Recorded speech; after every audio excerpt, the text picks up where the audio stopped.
¿Alguna vez te has preguntado qué sucede cuando el dolor nos transforma? Cuando, en lugar de sanar nuestras heridas, dejamos que definan quiénes somos. Y si, en el intento de protegernos, terminamos convirtiéndonos en aquello que más tememos. Nietzsche decía algo muy profundo. Quien lucha con monstruos debe cuidar de no convertirse en uno de ellos. Y si miras por mucho tiempo al abismo, el abismo también te mira a ti. Es una reflexión fuerte, ¿verdad? En el fondo, nos recuerda que todos podemos, en algún momento, ser atraídos por el lado más oscuro de la vida. La vida no siempre es justa. En algún punto, todos experimentamos el dolor de la traición, el abandono o la injusticia. Estas experiencias pueden dejar cicatrices profundas que, si no se atienden, se convierten en cadenas invisibles, cadenas que nos atrapan en ciclos de resentimiento y rabia. Piensa en cuántas veces has jurado no volver a confiar en alguien o no repetir un error. Ahora imagina convertir esa promesa en una armadura que bloquea no solo el sufrimiento, sino también cualquier posibilidad de conexión, alegría o amor. No es fácil admitirlo, pero la venganza, ese impulso de rebelarnos contra el mundo y contra el dolor, puede ser una trampa emocional y filosófica. Y aquí está la pregunta central que guiará nuestra conversación de hoy. ¿Cómo evitar que el dolor nos transforme en algo que no somos? En este video, exploraremos cómo la estética de la venganza nos seduce, cuál es el precio oculto de ese camino y, lo más importante, cómo encontrar fuerza en la vulnerabilidad para reconstruirnos. Esta es una conversación sobre monstruos, no los de los cuentos de hadas, sino los que creamos dentro de nosotros mismos. Prepárate, porque esta es una invitación a mirar hacia adentro, tal vez con valentía, tal vez con incomodidad, pero siempre con la esperanza de que, al final, hay un camino hacia algo más grande. ¿Por qué la venganza parece tan atractiva? Tal vez porque nos ofrece una falsa sensación de control, una narrativa poderosa donde somos tanto el protagonista como el héroe. Imagina la escena: alguien herido, humillado, rechazado por la vida, que decide ponerse una armadura emocional. Esa figura no es solo simbólica, vive en muchos de nosotros. Es la personificación de un dolor que, en lugar de ser resuelto, se ha transformado en identidad. La estética de la venganza es seductora porque le da un propósito a quien se siente perdido. Piensa en las películas y libros que glorifican al justiciero solitario, la música de fondo dramática, la transformación física y emocional, la determinación inquebrantable. Esa narrativa, muchas veces idealizada, resuena en nuestras mentes como una forma de levantarnos. El problema, frecuentemente nos desconecta de la realidad. Nietzsche, al discutir el concepto de resentimiento, describió cómo el alma herida puede crear narrativas que distorsionan la verdad. En el resentimiento, no buscamos solo defendernos, buscamos reescribir el pasado, castigar al mundo e incluso a nosotros mismos por haber sido vulnerables. Para Nietzsche, esta es una trampa peligrosa. El resentimiento no libera, solo fortalece las cadenas del sufrimiento. Pero hay algo más profundo en esta búsqueda de venganza: el intento de silenciar el dolor. Al transformar el dolor en ira, creamos una narrativa donde no necesitamos enfrentar nuestra propia vulnerabilidad. Sin embargo, esto tiene un precio. Piensa en esto. Cada vez que te entregas a la ira sin procesar su origen, estás alimentando a un gigante invisible dentro de ti. Ese gigante, como en la narrativa presentada en la introducción, es una construcción mental hecha de todas las decepciones, humillaciones y derrotas no digeridas. Crece, se fortalece y eventualmente toma el control. Ya no estás viviendo, solo estás reaccionando. Es aquí donde comenzamos a perder nuestra humanidad, cuando optamos por dejar de lado aquello que nos hace sentir, conectar, soñar, solo para aparentar ser invencibles. Sin embargo, ese monstruo no es invencible, es frágil, se basa en la negación del tiempo, como si el pasado pudiera ser borrado por la fuerza de la ira. Pero seamos honestos, el tiempo no puede ser derrotado. La única forma de enfrentarlo es aceptándolo. La estética de la venganza es poderosa porque nos engaña, ofreciéndonos una narrativa de poder y control, cuando en realidad nos roba la oportunidad de liberarnos. Y es aquí donde surge la pregunta más importante: ¿cuánto tiempo más estás dispuesto a dedicar a luchar contra algo que ya pasó? ¿No será momento de comenzar a ver el dolor como un catalizador de crecimiento, en lugar de una justificación para la destrucción? La ira es una fuerza poderosa. Puede darnos ese empujón que necesitamos, protegernos en momentos difíciles e incluso transformarnos. Pero hay una línea muy delgada entre usar la ira para crecer y permitir que nos consuma. Cuando cruzamos esa línea, la ira deja de ser solo un sentimiento pasajero y se convierte en una forma de vivir. Y sin darnos cuenta, terminamos atrapados en aquello contra lo que queríamos luchar. Imagina una habitación oscura. Es ahí donde guardas todos tus rencores, las veces que te traicionaron, humillaron o trataron injustamente. Ahora, visualiza el esfuerzo necesario para mantener esa puerta cerrada. Cada vez que revisitas esos recuerdos, reavivas el dolor, alimentas el resentimiento y refuerzas las paredes de esa prisión emocional.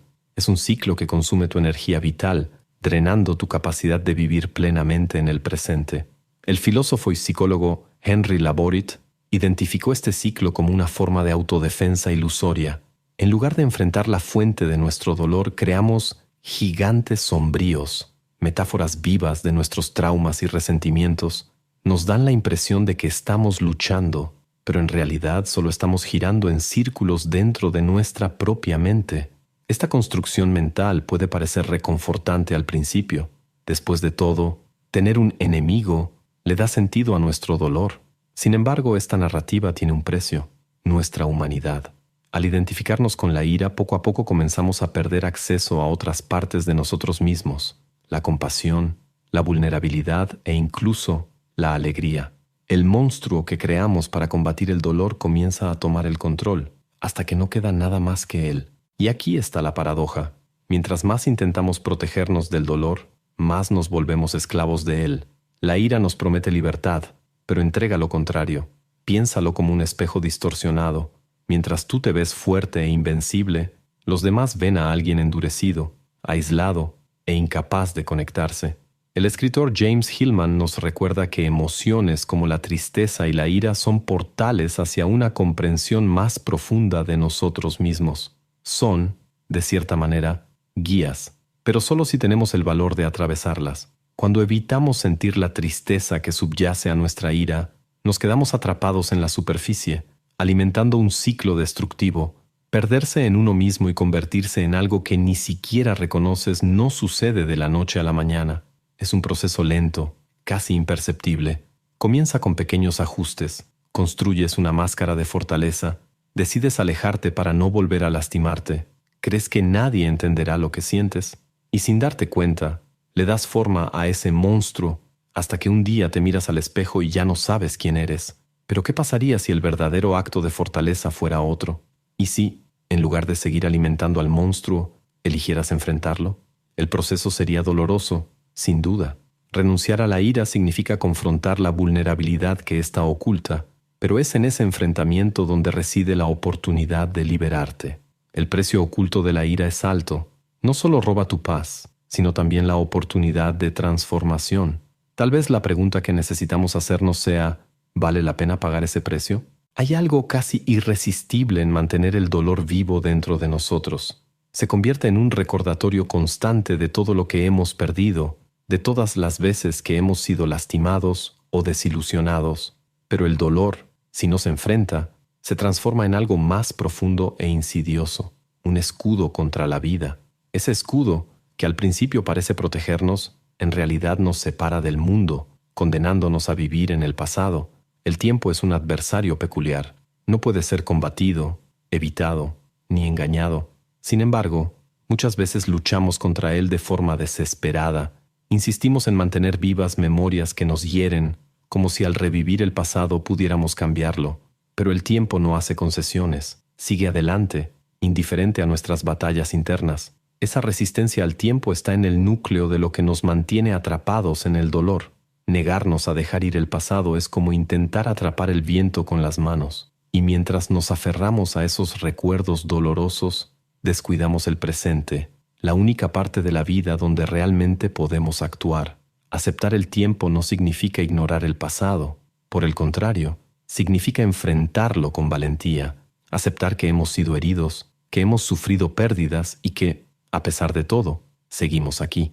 Esto exige vulnerabilidad, una palabra que muchas veces asociamos con debilidad, pero que en realidad es un acto profundo de fortaleza. Brené Brown, una investigadora ampliamente conocida por sus estudios sobre la vulnerabilidad, argumenta que ser vulnerable no significa exponerse al dolor sin resistencia. Se trata de estar abiertos a la vida tal y como es, con todas sus incertidumbres y desafíos. Ser vulnerable es admitir que sentimos dolor, vivir ese sentimiento de verdad, pero sin permitir que defina quiénes somos. Sin embargo, enfrentar el tiempo y aceptar la vulnerabilidad no es un camino fácil. Muchas veces es un viaje marcado por el miedo y la resistencia.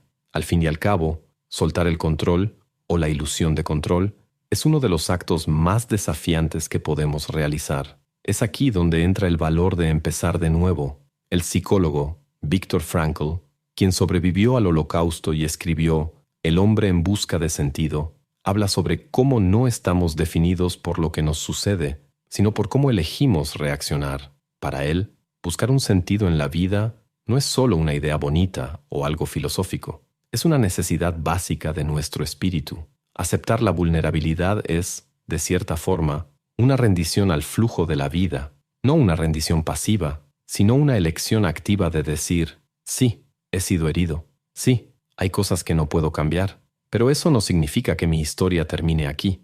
Y cuando nos permitimos este acto de valentía, algo increíble comienza a suceder. El peso del pasado, antes insoportable, empieza a disminuir. Descubrimos que no necesitamos cargar con todo solos, que hay espacio para lo nuevo, para lo inesperado, para la reconexión con aquello que nos hace humanos. Así, enfrentar el tiempo no es solo una forma de dejar atrás el dolor, es una forma de redescubrir la vida.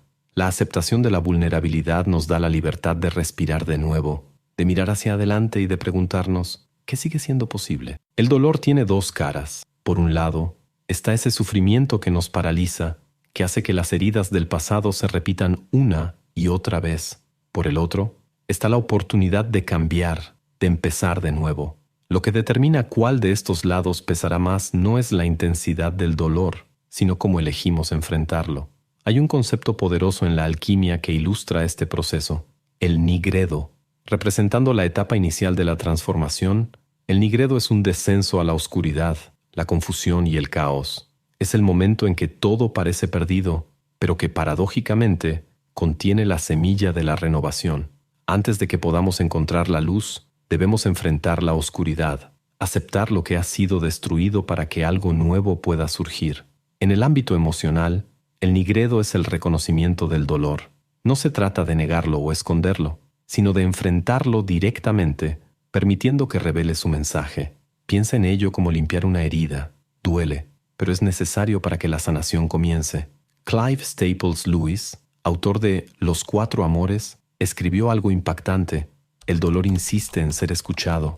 Dios susurra en nuestros placeres, habla en nuestra conciencia, pero grita en nuestro dolor. Es su megáfono para despertar a un mundo sordo. Lo que quiere decir es que el dolor no es solo sufrimiento, también es un llamado, una forma de crecer, mirar hacia adentro y quizás transformarse. Pero, ¿cómo convertir el dolor en fortaleza?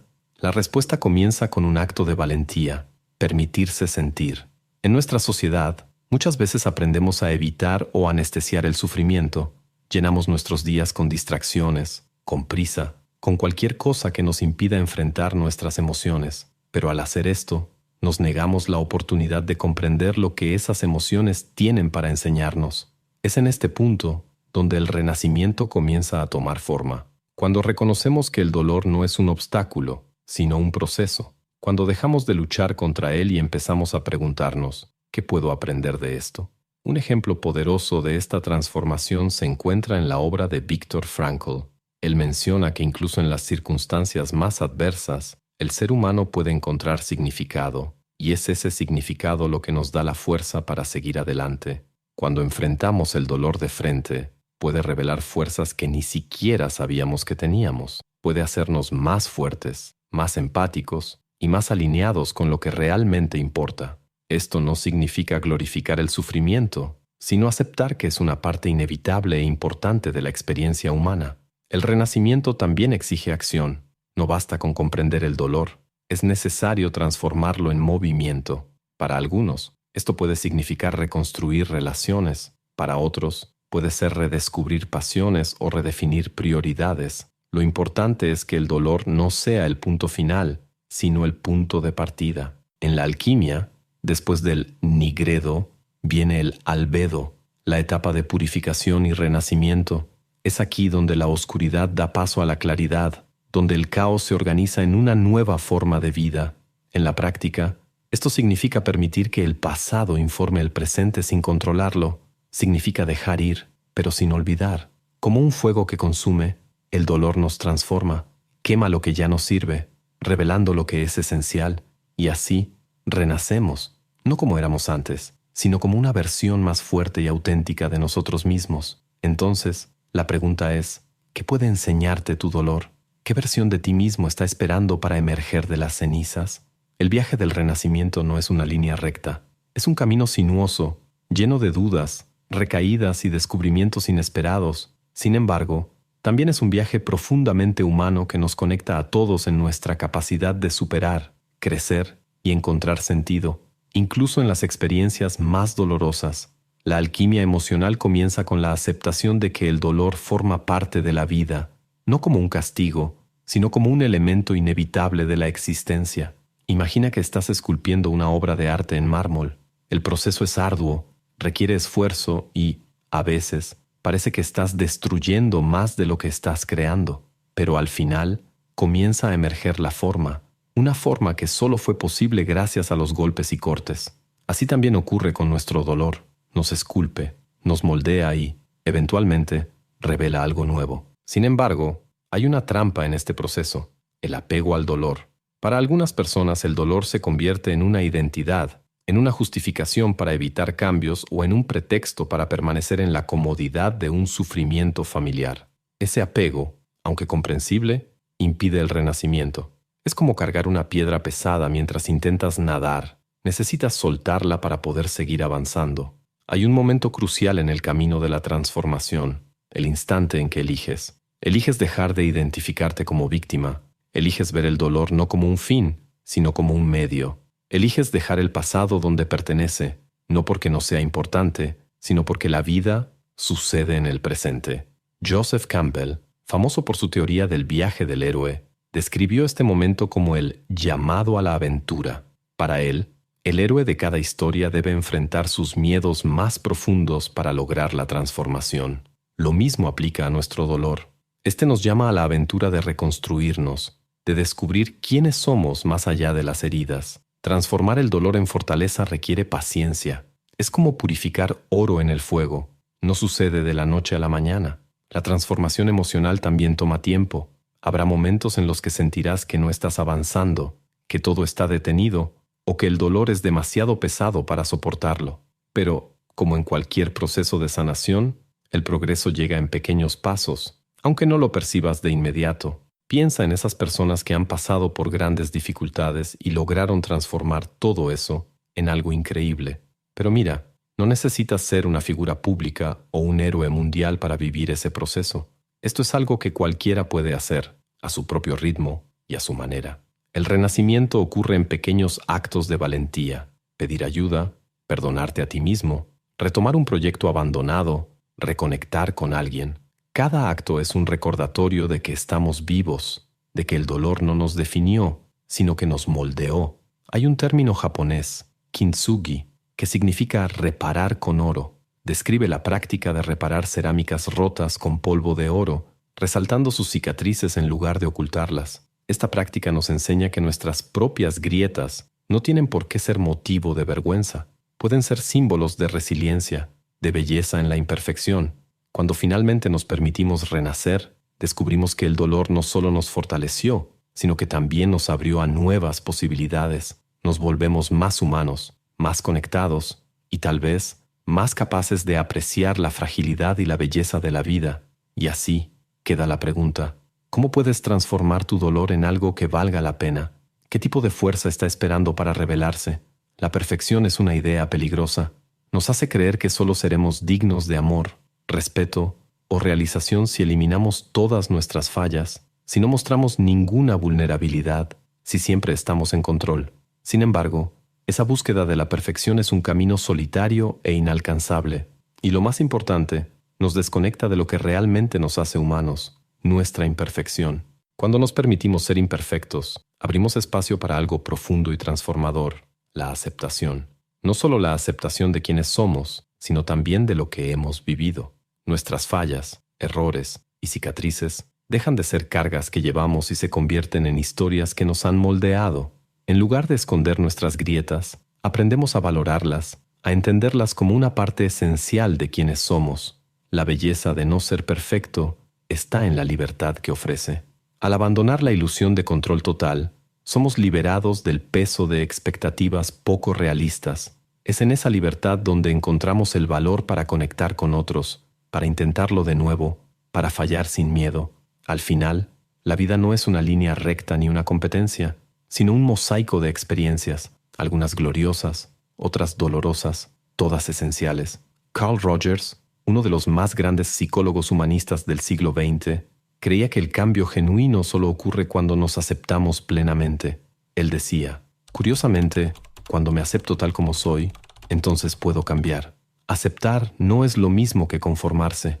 De hecho, es ahí donde comienza cualquier cambio verdadero. Reconocer la belleza de no ser perfecto también nos ayuda a encontrar compasión, tanto para nosotros mismos como para los demás. ¿Cuántas veces juzgamos nuestras propias fallas de forma más dura de lo que jamás haríamos con alguien que amamos? ¿Y cuántas veces nos aislamos, creyendo que somos los únicos que cargamos cicatrices? Cuando abrazamos nuestra humanidad, nos damos cuenta de que no estamos solos. Piensa en los grandes artistas, filósofos y escritores que moldearon el mundo. Casi todos fueron profundamente imperfectos. Vincent van Gogh luchó con la inestabilidad mental. Dostoyevsky enfrentó la pobreza y la prisión. Sus vidas y obras son testigos de que la belleza no proviene de la ausencia de fallas, sino del valor de vivirlas plenamente.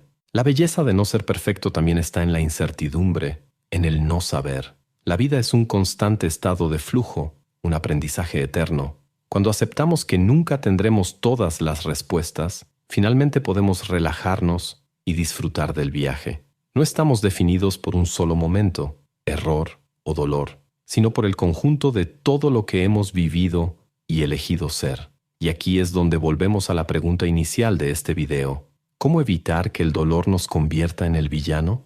La respuesta no está en luchar contra él, sino en aceptarlo como parte de quienes somos.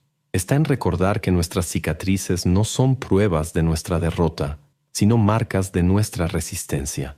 Está en entender que el verdadero acto de heroísmo es tener el valor de vivir, incluso cuando la vida nos desafía. Entonces, si sientes que has llegado demasiado lejos en tu lucha, si el dolor parece insoportable, recuerda, no necesitas ser perfecto para comenzar de nuevo. No necesitas tener todas las respuestas. Solo necesitas dar un paso, luego otro, y confiar en que, con el tiempo, la luz volverá a encontrarte. La belleza de no ser perfecto está en permitirnos seguir adelante, a pesar de todo, porque al final no es la ausencia de fallas lo que nos hace humanos, sino lo que elegimos hacer con ellas. Hemos llegado al final de este viaje y quizás te estés preguntando, ¿qué hago con todo esto? La respuesta es personal, única para cada uno de nosotros, pero algo es seguro, la transformación comienza con un primer paso, por pequeño que sea. Recuerda que el dolor no es un enemigo a derrotar, sino un maestro severo y necesario. No define quién eres, pero puede revelar quién puedes llegar a ser. Y lo más importante, no necesitas cargar el peso de tus heridas tú solo. Hay fuerza en admitir que somos imperfectos, que necesitamos ayuda, que estamos aprendiendo día a día. Como decía Leonard Cohen, hay una grieta en todo. Así es como entra la luz. Tus grietas, tus imperfecciones, son exactamente lo que permite que la luz del crecimiento, la reconciliación y el amor penetre. Ahora quiero dejarte con una pregunta. Si pudieras mirar tus cicatrices, no como marcas de dolor, sino como pruebas de resiliencia, ¿cómo cambiaría eso la forma en que te ves a ti mismo? Gracias por estar aquí y por permitirte embarcarte en esta conversación. El hecho de que hayas visto el video hasta el final muestra tu valentía para enfrentar temas difíciles, mirar hacia adentro y cuestionarte. Sé lo incómodo que puede ser, pero también sé lo liberador que resulta. Recuerdo un momento en mi propia vida en el que parecía que el dolor sería eterno, que estaba atrapado en un ciclo de ira y aislamiento. Me tomó tiempo, apoyo y, sobre todo, disposición para aceptar mi vulnerabilidad, para poder empezar a reconstruirme. Al mirar hacia atrás, me doy cuenta de que no fue la perfección lo que me salvó, sino la aceptación de que no necesitaba ser perfecto. Y ahora, aquí estamos, compartiendo este viaje.